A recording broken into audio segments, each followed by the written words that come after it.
We're here today at North Brisbane Football Club with Greg Vitulano and Kerry Harmon. Good afternoon, gentlemen. Good afternoon. The vast majority of people in the local football community perhaps aren't aware of the history of North Brisbane. When did it all begin and what's that history? Football's been played here at Prentice Park pretty much continuously since about the 1920s, in fact.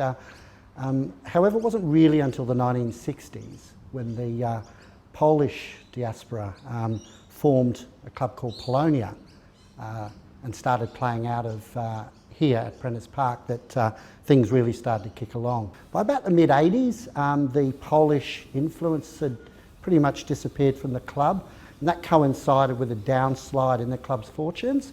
So from about the mid-80s onwards, what you had was, I guess, a change in the makeup of the administration of the club. The club was renamed Lutwyche United, and a few people came in, and I think it's fair to say there were a number of people who then got involved in administration who also had a bit of an Italian sort of background. And I guess that, in a sense, kick-started the second wave of success. And the club actually went through a fantastic period, 4 promotions in 6 years, and by the early 90s we found ourselves playing back in the old 4X League or Brisbane Premier League competition.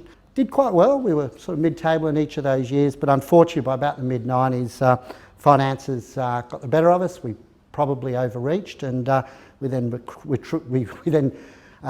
a bit of a strategic retreat, and we just ran teams in social competitions until, of course, 2015. Who have been some of the bigger names that have played for the club in the past?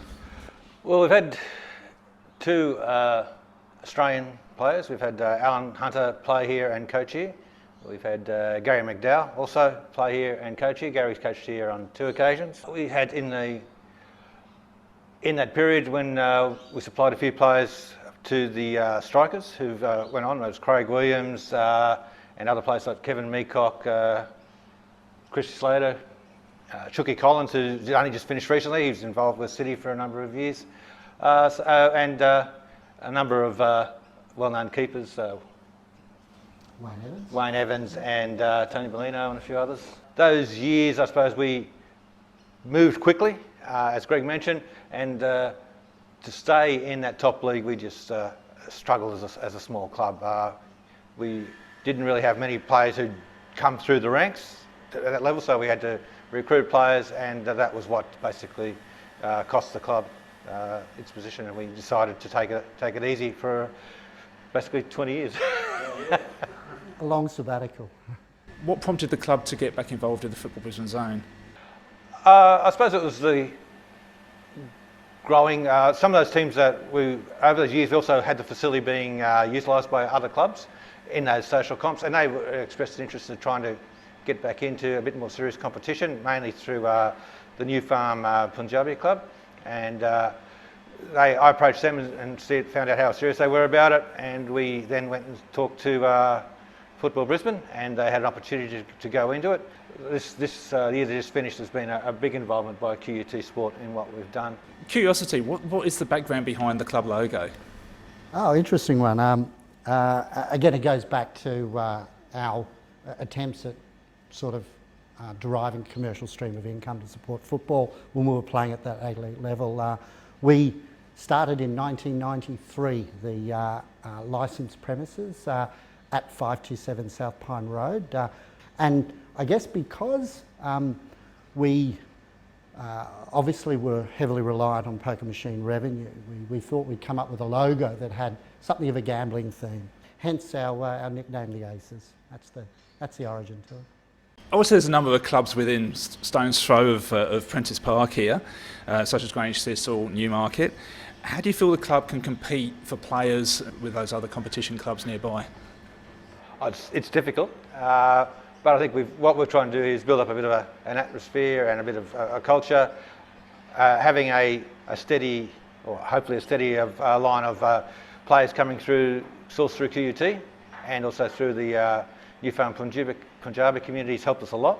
It's surprising to me the number of people who walk through the park, or even people who come here to play a game and say, didn't know this club was here. Well, it's been here for for a donkey's age. So Obviously, you've only got the one main field and a little bit of space surrounding it. What's your plans to maybe try and enlarge that and develop that? Look, I think being a one-pitch club does limit us in terms of future growth. There's no doubt about that. The medium to long term, we'd like to source additional lease space. In the interim, I think our plans are very much about trying to take as much training off the playing surface as possible, so that we can actually increase the number of teams that play for North Brisbane in Football Brisbane competition. What's the longer term future for the club, and what are you hoping to achieve, short term, long term? Look, short term, we'd like to grow. In the longer term, yes, we are an ambitious club. We're a proud group of people. We are keen to, I guess, go as high as we can. But as Kerry rightfully pointed out, and as as the treasurer, I'm very keen for it to be done in a sustainable way. I'd also like to mention that as a rebirth club, if you like, we've come into Football Brisbane very much conscious of the need to give equal attention to both men's and women's football. This is our appeal to women out there. If you want to come to North Brisbane, you'll find a very supportive and professionally run program that focuses on developing senior women players. And we're very confident we've got amongst the best, if not the best, value for money registration in Brisbane. So we truly want to make football affordable for juniors and senior men and women players, and we're quite passionate about that. All right, Greg, Kerry, thanks for your time this afternoon, and good luck for 2018. thank you, Ian. Thanks, Ian.